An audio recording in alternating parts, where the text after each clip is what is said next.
on today's Into Your Head podcast, number, what is it now? Hold on, have to bring this up and see what number it is. It's pretty close to 700. I know that, but it wasn't an exact thing.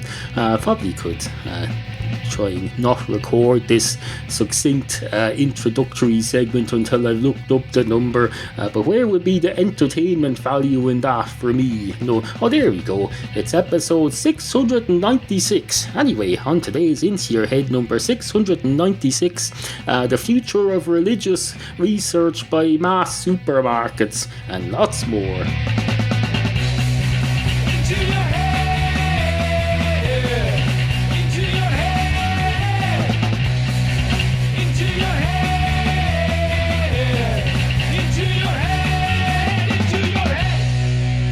Lot to get on with today. Items that need to be attended to, issues that need to be addressed, topics. Oh, topics. We've got lots and lots of topics.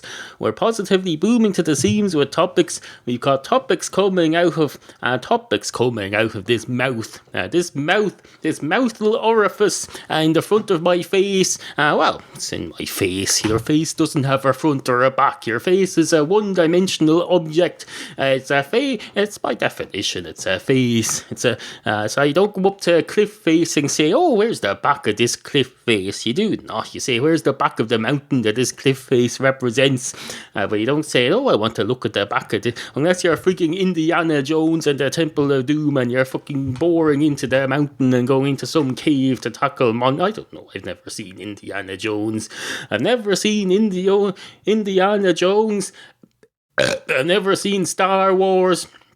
I never got pneumonia, I never got flu, I never got That's from a book I was forced to read in second class in school when they put me into the special advanced readers section, and they tried to make me read a section that had loads of PNs. I never got pneumonia, I never got flu, I never got new pajamas, and I found it extremely challenging, I must say. It was probably the idea to say we need to challenge these people more.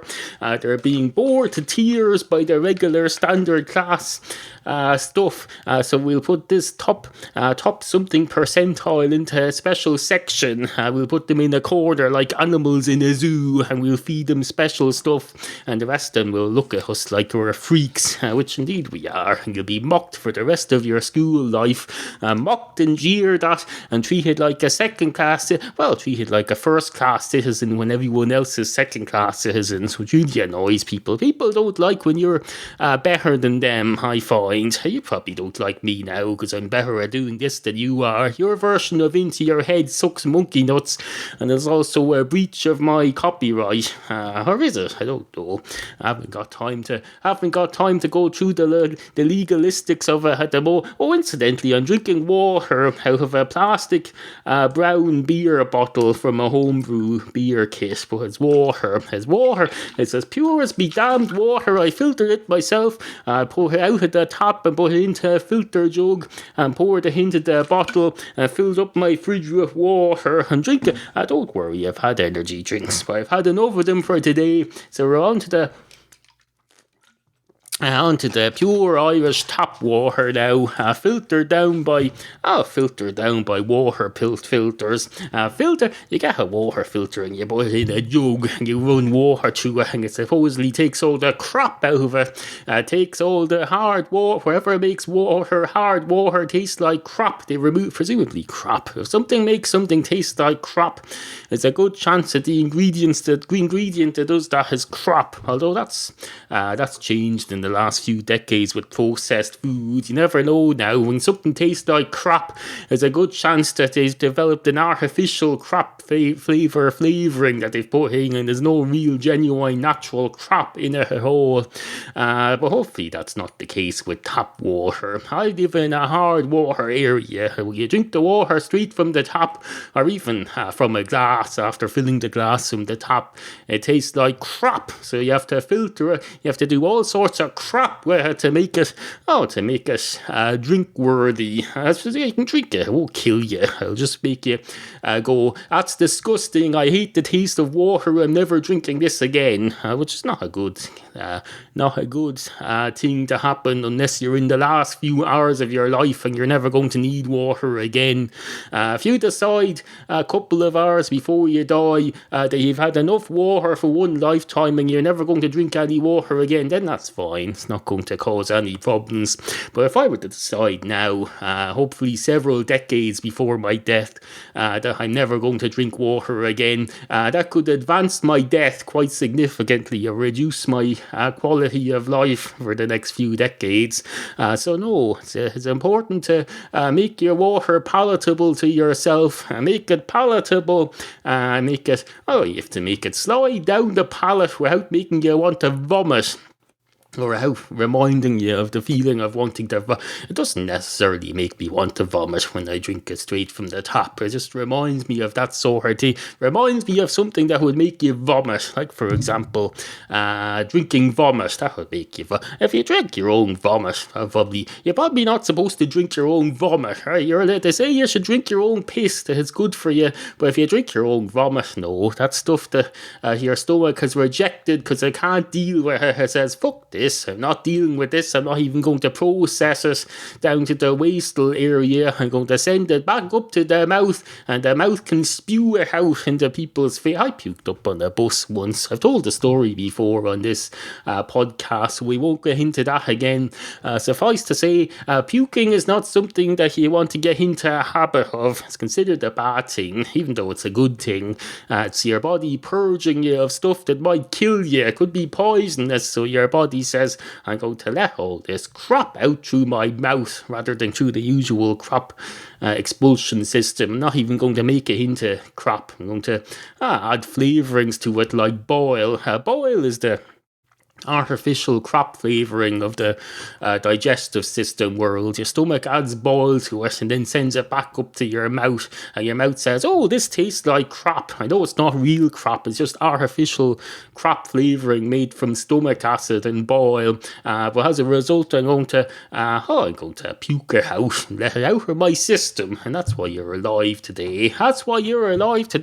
The wonderful world of the human body, it keeps you alive and well and fit. Well, you're not all that well if you're puking up, but still, you're better than if you weren't. Your body has a bit more cop on than you. You're stupid enough to put that stuff into your system, but your system is advanced enough to reject it and let it go. Let it go. Let it go. Let it go. That's a song, isn't it?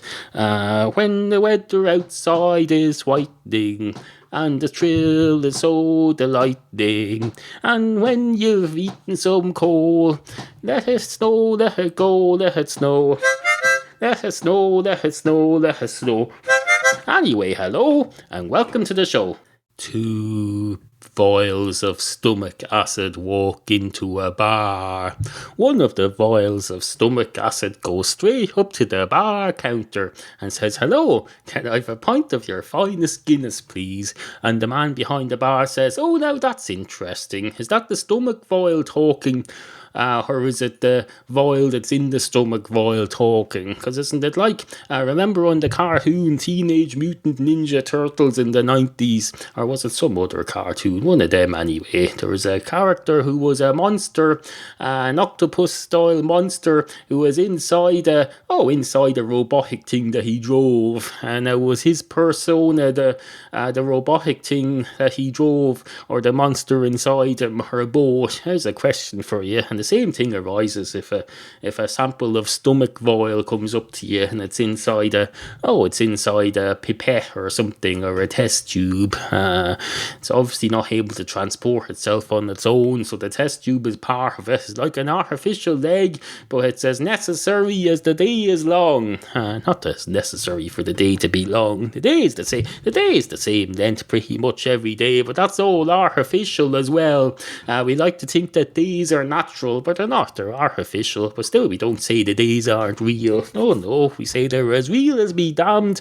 They're as real as the drivens. I'm looking outside, out the window now, and I can see it's 11 minutes to 10 of a Monday morning, and the world outside is as, it's daylight, but it's not real daylight. It's not proper July 1st daylight. It's frigging, it's more like February the 12th daylight, or February the 9th maybe. I don't know. If I were to look it up now, if you were fact checking this and you looked up the weather for February the 9th of this year, you'd probably find the sun was splitting the rocks on that day. Although if I remember rightly, it was fucking freezing till about April this year. Well, that's not the point. The point is days are artificial, yet we still consider them natural. We consider it natural for the freaking Earth to rotate at some outrageous speed every 24 hours, and for it to spin around the sun on its axis, and for the sun to go, that planet has turned its face away from me for 12 hours now. That's fine. I'll just shine on the other side of it like I'm heating up a frigging sausage or something. Absolutely fucking ridiculous. But apparently, no, that's how it works. That's how it works, and we're led to believe this by the so-called scientists. They come out and say, look at this. The Earth spins on its axis and pisses around the galaxy or the solar system, whatever you call it, at great speed. They've got a thing that was launched in the 70s now, and it's supposedly arriving at the edge of the solar system at the moment. They're not sure. They think it's getting there. What's it called?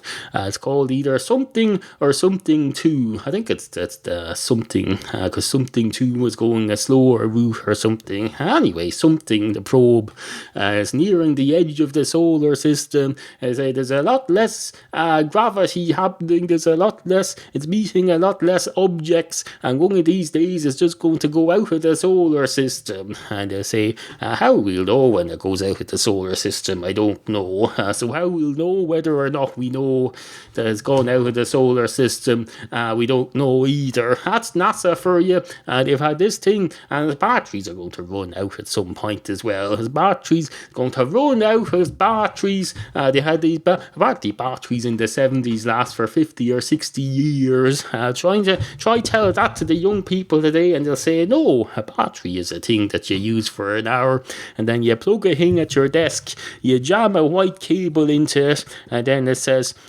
this accessory is not supported by this phone. And then you say, it's not a phone, it's a freaking space probe that I'm trying to launch into space. You need to be a bit more reliable than that. And the phone will say, I'm not a space probe, I'm just your fucking phone. I'm not that important. I don't need to be freaking charged up with nuclear thermodynamics that last 50 years. You're not going anywhere important. You're not the freaking CEO of Microsoft or something. You're not the president of the United States. You're just some fella with a phone. A few hours of battery life will do you. And stop whining, for Christ's sake. You've got flying cars now, and all you can do is whine. And you'll say, I don't have flying cars. And they'll say, what do you call that thing that's reaching the edge of the solar system at the moment? And you'll say, that's a flying car, I suppose. Well, it's a toy car because it's remote controlled. You wouldn't be able to put a person in it. And they'll say, try telling that to the aliens who are going to see it soon. And you say, I'll try, but I won't get a response back for them for about 43 hours, because that's how long it takes. It's not really going to be much of a conversation. And the phone will say, well, that's hardly my fault. Blame the app developers, the app devs, as they like to call them in the industry, people who make apps for phones nowadays. They're referred to in the industry as app devs. They say, oh, look, that fella's a dev. He's a dev. Not to be confused with Dev, who's the affectionately name of Eamon De Valera, one of the Irish former leaders back in the old days. Back in the old days when we were setting up a country, there was a fella called De Valera, and we said, we'll shorten this to Dev, even though it makes no sense whatsoever. The short for DE should be D, and the short for Valera should be VAL, so he should be called D-Val, Eamon D-Val, would have been a lot better. But no, apparently in those days we were too busy having civil wars and other crap, having stuff for the Americans to make movies out of 100 years later. We were too busy doing that than coming up with proper short names for people. There's more to life than coming up with short names for people. If your name, if it's so important for names to be short, give people a short name when you're christening them, for Christ's sake. Don't go around, if you're going to call your child, Aloysius T, anti-disestablishmentarianismistic, don't come crying to me when you say, oh, that's a bit of a mouthful, I need a short version of it. Just call them Al to start with and get it over and done with and over with. If you would like to comment on any of the issues raised in this program, email studio@intoyourhead.com. Remember, we value the opinions of you, the humble and ignorant listener. Matchstick cats. Matchstick cats. Matchstick cats. Matchstick cats and stuff. Are you a cat? Or do you know somebody who might be? Then tell yourself about Matchstick Cats, Neal's webcomic. Brand new episodes at intoyourhead.com. Cats and stuff. Intoyourhead.com. Now, I know what you're thinking there. You're thinking this is all a bit substandard. This is a bit disappointing. This isn't one of the greatest episodes of Into Your Head ever made. Well, you don't understand. Percentages and statistics. In order for every show to be one of the greatest episodes of Into Your Head ever made, they'd all have to, you'd have to, it doesn't make sense. You can't all, everything can't be in the top percentile. Let's say, for example, you wanted every episode to be in the top 10% of shows. That would mean that 90% of the shows would have to cease to exist. I'd have to go back in time and wipe them, and then the remaining 10% would be in the top 10%, except they wouldn't, because the 100% wouldn't exist anymore, and they'd be the only ones there. So no, you need to watch a few more science fiction programs, and maybe that thing about the pie, the fella who discovered pie or did something with the number pi and bore a hole into his head with a drill at the end. Spoiler alert. It's okay, you're not going to watch it. If you haven't seen it by now, it's about 10 or 15 years old, you're not going to see it anyway. There's a movie called Pi, and the fella goes around getting sick of all the crap and intelligence that's going on in his head. He's thinking too much, so he decides, I'm going to get a drill and bore a hole in my head. And then the movie ends, because once the lead character has bored a hole in his head, there's not much else he can do. It's just like with Dexter now. They've the last season starting this week. Once whatever happens to him happens, he'll presumably get his comeuppance or get killed or get in jail. Once that's done, there's no point in continuing. You can't have the lead character not there. That would be like carrying on your own life without you in it. If you said, oh, I'm dead now, I'm going to carry on as if nothing happens, the world will just look upon you as a ghost. They'll say, that fella's a ghost, he's not real. Either that or he's a zombie, which is terrifying. If you're a zombie, you probably get a lot more attention than a ghost. Ironically, because if you're a zombie, you're not there anymore. It's just your body, and it's being taken over by something else. If you're a ghost, it's really you who's come back, but you get a lot less attention than a zombie. People are far more interested in zombies than ghosts, and by interested I mean terrified. They're scared to crap of us to say, oh, there's a body that's moving. It's like a robot that's being pre-programmed, except we can't control the program, and that's what scares us. The only thing that's scaring us about zombies is the fact that we can't install our own apps onto them. That's the only thing that scares us. Fucking ridiculous.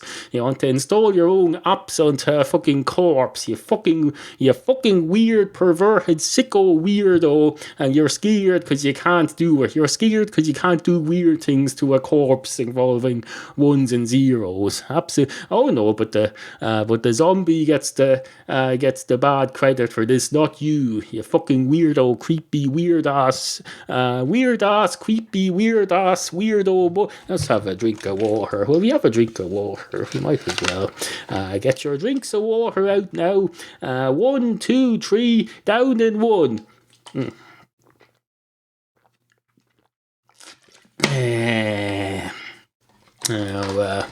I know that's probably didn't work out too well because I said down in one, but I didn't say what quantity of water we were going to drink. That's because I'm not a fucking control freak. I'm not going to dictate to you how much water you should drink. Drink as much as you need or as much as you want, whichever you prefer. I'll drink as much as I want. I'll drink till I'm not thirsty. Drink till you're not thirsty. Eat till you're not hungry. Work until you're not poor. Live until you're live as long as you can. Walk until you get to your destination, and then if you feel like walking more, walk further, but only walk half as far as you want to go, and then turn back, which involves a little bit of thinking ahead, admittedly. But such is life. You have to plan for things. That's why you have to take out life insurance. You have to get you have to watch the lever on your car to make sure you know how to petrol before it happens. You have to prepare for it. Such is life. That's why we have brains. We have big sophisticated brains. Use them. Your brain is a tool. Use it. You're a tool, but you've got a brain that'll make you less of a tool. Do you use the word tool abroad? You probably don't. I don't know. A tool is a slang word for an idiot that some people use over here to say, oh, that fella's a bit of a tool. He's a bit which is a bit odd if you don't mind me saying so, because tools are what changed humanity. One day we were going around catching woolly mammoths by slapping them over the head until they softened and died. Then we invented tools and weapons, and next thing you knew, we had a stick. We didn't have to come as close to the dinosaur or whatever it was. We could fire a spear at it and stab it in the face from a distance, and we survived a bit longer. So don't be mocking tools. Don't be mocking tools at all. It's not that's why when people have industrial problems, they have problems with their employers, they threaten to down tools. They say, we're going to have a strike, we're going to down tools, because they know that'll scare people. They say, oh, those fellas, they're going to down their tools. That's the worst thing that humanity could threaten to do. We better listen to them and get into talks and give them a pay rise or have a negotiation or whatever. And I'll tell you, you'd be damn sure the hell is Christ that works. I'm no industrial relations expert. I didn't go to the school of there used to be a college of industrial relations in Dublin. It's called something else now. It's called something. Oh no, it's not called something else now, literally. It's called what's it called? It's probably called something called it's called the National College of Ireland or something. I don't know. Some crap like that. Some fake crap like that. It's not a real official College of Ireland, but they gave it some stupid name like that. I used to go to a college that was called Griffith College, and they said there's a big university in Dublin called UCD, so we're going to call this GCD for Griffith College Dublin, and it'll look a bit like UCD, and we'll get a logo that's a big fancy. There's a load of crap. A little private school that said, we're going to make us look official. We're not official at all. We're not well, it's official, I suppose. That's not to say they were fraudulent or anything. I'm not making any allegations here. I spent many years in that college and learned a lot about double entry bookkeeping. But apart from that, no. Anyway, on with the show. Once upon a time there was, oh Christ, what was there? Let's see, what'll fill up another 7 minutes or so.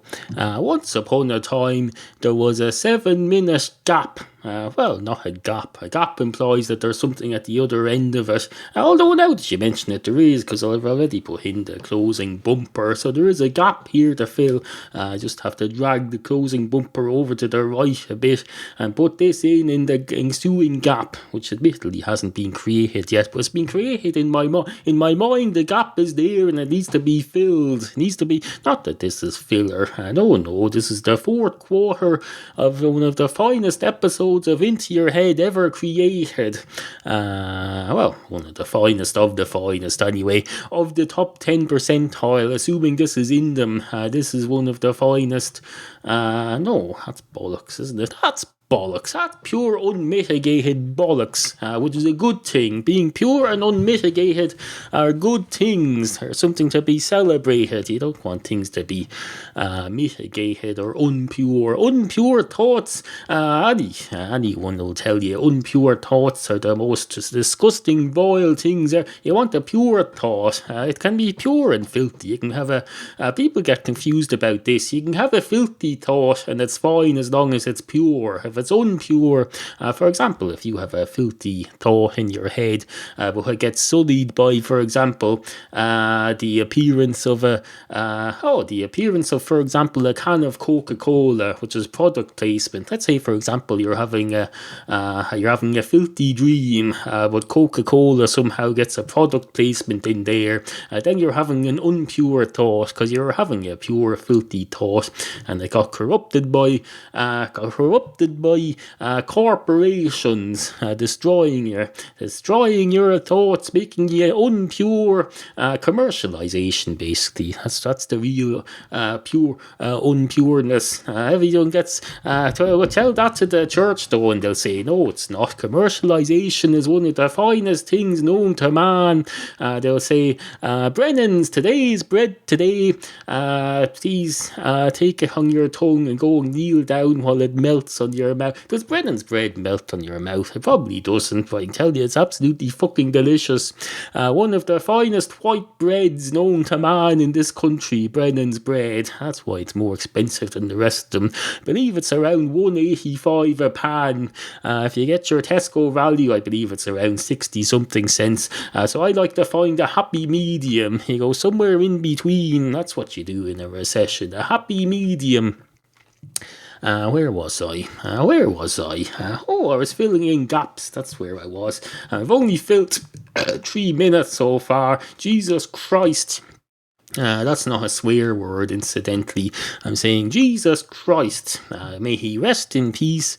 May he rest in peace and become a celebrity in his death. Even more so than he was in his life. I think he already is. I think it's only 2,000 years since his death. Barely a person alive who hasn't heard of him. Although all those people are going to be dead soon. But the next generation will have heard of him too. You come around in 100 years' time and do a survey and say, have you heard of Jesus Christ? Yes or no? Please fill in this survey and we'll send you some club card points for your Tesco card. Now, we'll ignore your survey if you just tick option A on everything or do the same option all the way down. Our program will say, oh, that fella's not filling this in genuinely. He's just trying to get the club card points. So be careful there. But no, that's reasonable, isn't it? Oh, perfectly. Although it's not reasonable to think that Tesco supermarkets would be doing a survey about Jesus and whether you've ever heard of him. No, maybe though things will have changed. You never know what life is going to be like 100 years from now. 100 years ago we didn't have cars. 100 years from now, why wouldn't the supermarket be doing surveys about religion? Supermarkets provide every other service. They'll probably start providing religious services soon enough, or whatever you need. They'll say, oh, we'll sell you your mass in a pill. You get a pill and you swallow it every Sunday, and that's your religious needs dealt with. Maybe that's what they'll do, in which case they'll undoubtedly need surveys. They have surveys for everything else, so why not that? I don't see why not. Why would I? I'm not in that business. Why would I? Although that's not necessarily a good thing. That means if I don't see why not, that doesn't mean there's a reason why. That does not a reason why not. It just means I'm not capable of knowing, and I'm not qualified to speak on the topic, which I'm more than happy to admit. I'm not qualified to speak on this topic. That's fine. This isn't some kind of science program. This isn't that thing, Skeptoid with what's his fella who does the big long research every week. He does a 10-minute program but puts about 3 years of research into every episode, and every word that comes out of his mouth, he has 10 pages of references to back it up. That's not what this is, although I highly recommend it. Skeptoid, the podcast, one of the finest programs known to man, but apart from that, no. Anyway, good morning. You've been listening to Neal tell you stories about cats, probably. Neal talks a lot about cats. Send your topic suggestions to studio@intoyourhead.com. Hey!